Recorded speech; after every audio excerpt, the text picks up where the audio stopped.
Good morning, animal lovers everywhere. I love animals too. They taste so nice.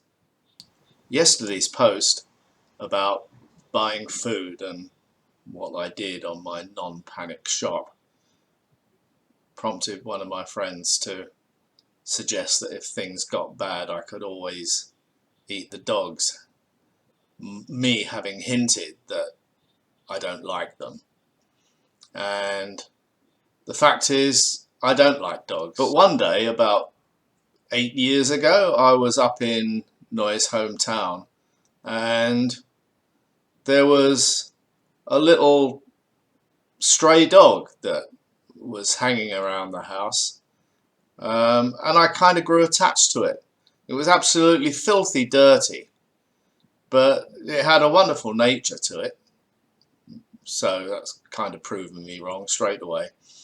And I became attached to it, and I decided one day that if it and me were going to be friends, it needs to take a bath, So I got a big bowl of water out and some washing up liquid and stuck it in the bowl of water and washed it down, and out from under all the matted fur and the grime, this really pretty little dog appeared that I later found out was a Lhasa, and it had a face only a mother would love. But into my life came Pepsi.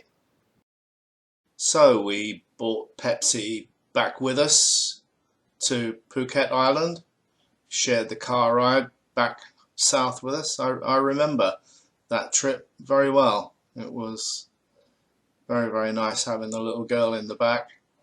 And then she got her own little wardrobe, and she got a haircut here, and here we can see her wardrobe is expanding somewhat.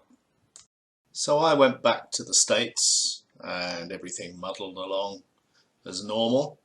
Then one day I received a phone call that someone had left a gate open, and one of the local mangy strays had got into the house and impregnated my dog.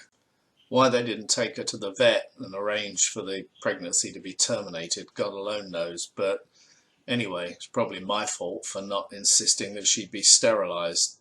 So nature took its eventual course, inevitable course, and I got another phone call that these monsters had popped out.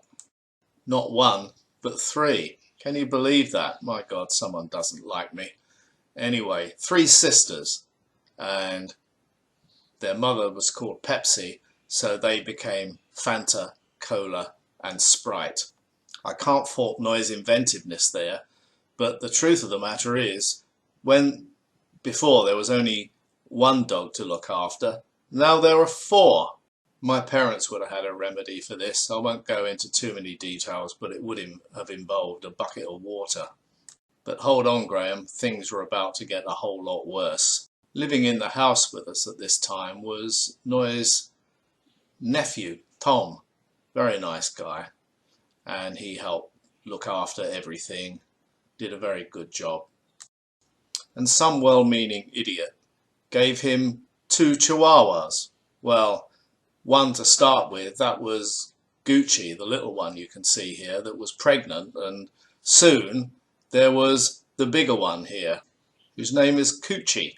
So from one dog, there are now 6 dogs to look after. This is becoming more like a Greek tragedy at every moment.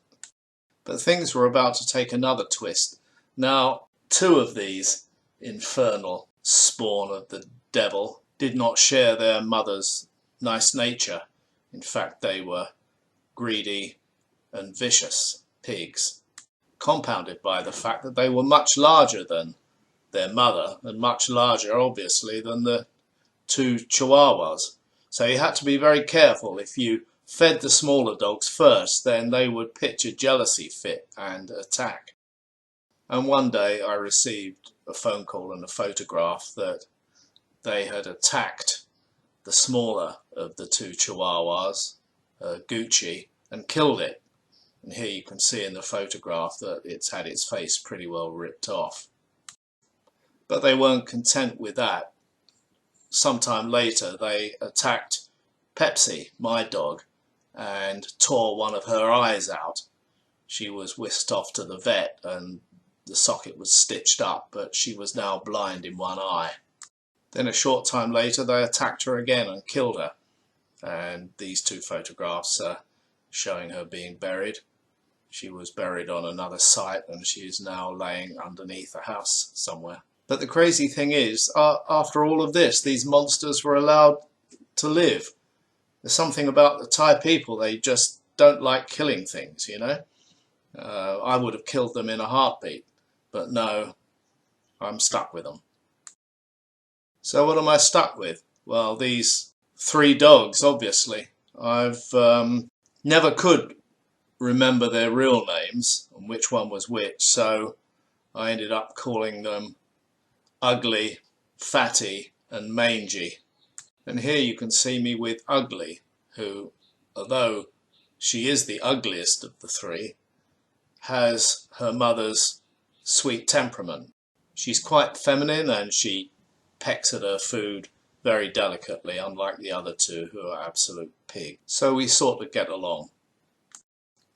This is Fatty, who's an absolute pig. It got its name because it's always wanting food, and it did actually get quite fat, but now I've enjoyed putting it on a diet. You can also see it suffering from the mange.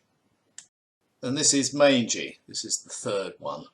And how do I begin to describe this one? Well, for a start, it used to be the top dog, and so this is probably the one that killed the other 2 dogs. In fact, I was here one day when it did attack the remaining Chihuahua.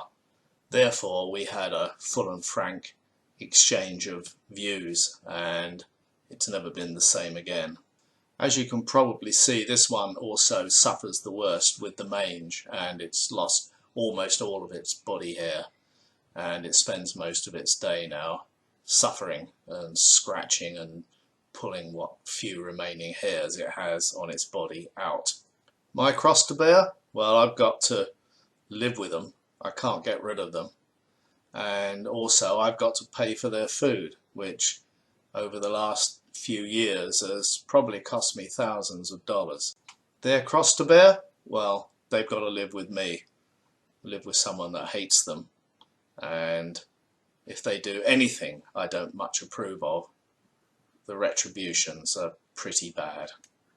The moral to this story is one that a number of married men will attest to. It's be careful who you start hating, because you might end up having to live with them. Bye bye.